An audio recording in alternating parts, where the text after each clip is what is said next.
ផ្លាស់ប្ដូរអាគេខ្យល់កាសក្នុងឡាយមិនវាផ្លាស់ប្ដូរឯទី1បងចង់យល់ឲ្យយល់ចេះពេលដែលយើងស្រឡាញ់គ្នា2ឆ្នាំហ្នឹងអារម្មណ៍ដែលធ្វើឲ្យមនុស្សមួយដែលវា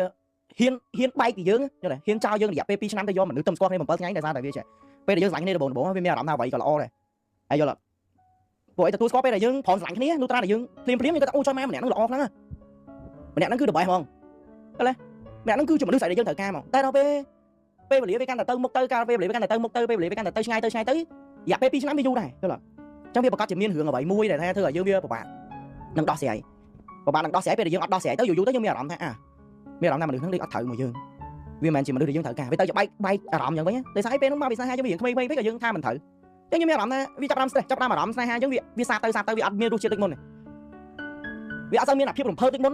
ហើយដល់ពេលដល់ថ្ងៃមួយទៅគាត់បានជួបមនុស្សម្នាក់អារម្មណ៍ដែលមុនពេលស្រឡាញ់ថ្ងៃហ្នឹងវានឹងចាប់ផ្ដើមមកវិញដូចការនៅស្រឡាញ់ថ្ងៃដំបូងវានឹងចាប់ផ្ដើមមកវិញថាល្អម្នាក់នេះល្អនេះមានអារម្មណ៍ថាម្នាក់ហ្នឹងគឺធ្វើអារម្មណ៍ឲ្យយើងសប្បាយហ្មងអញ្ចឹងដល់ពេលដែលស្រឡាញ់ថ្ងៃដំបូងអារម្មណ៍ហ្នឹងវាដូចគ្នាមុនពេលដែលយើងនិយាយមុនពេលដែលយើងព្រមស្រឡាញ់ទោះត្រាតែយើងគិតថាម្នាក់ស្រីល្អដែរវាល្អទាំងសងខាងដែរបើយើងចាប់ផ្ដើមយើងស្រឡាញ់គ្នាហើយដល់ពេលយូរទៅដូចនិយាយថាវាចាប់ផ្ដើមសាបទៅវាអស់តម្លៃទាំងអស់វាអស់តម្លៃរៀងខ្លួនវាអស់អារម្មណ៍រៀងខ្លួនវាអស់អញនឹងវានៅមានអារម្មណ៍តែវានៅមានអារម្មណ៍ស្រឡាញ់តែហែងតែម្នាក់មកខាងទៀតជាខាងស្រីហ្នឹងគេអត់មានអារម្មណ៍ទៀតអញ្ចឹងគេជួបមនុស្សប្រុសផ្សេងហើយអារម្មណ៍ថ្មីដល់ពេលគេទៅជួបមនុស្សគេគិតថាហែងល្អជាងគេអញ្ចឹងក្នុងពេលដែលគេធុញហើយដែរគេនឹងចាញ់គេអត់មានហេតុផលទេត្រូវនៅទេគេមានអារម្មណ៍ថាគេជួបមនុស្សថ្មីដែលមានអារម្មណ៍ថាល្អជាងអាហ្នឹងវាជាអារម្មណ៍ហ្នឹងចឹងសួរថាមនុស្សស្រីយើងស្ដាយអត់យើងមានស្ដាយអូនអើយអត់មានទៅស្ដាយទេបាទណៃចេះគិតជាងហ្នឹងណៃនឹងយល់ថាយើងត្រូវពេលម៉ែយើង2ឆ្នាំយើងទៅចាញ់អានោះ7ថ្ងៃយល់ទេចឹងយើងអត់មានទៅស្ដាយទេដោយសារមនុស្សស្រីយើងអត់ចេះគិតយើងស្ដាយហ្នឹងស្ដាយយើងស្ដាយពេលវេលា2ឆ្នាំហេតុអីមកយើងតាក់តងអ្នកស្រីហ្នឹងអាហ្នឹងរឿងណៃទៅស្ដាយហើយយល់អត់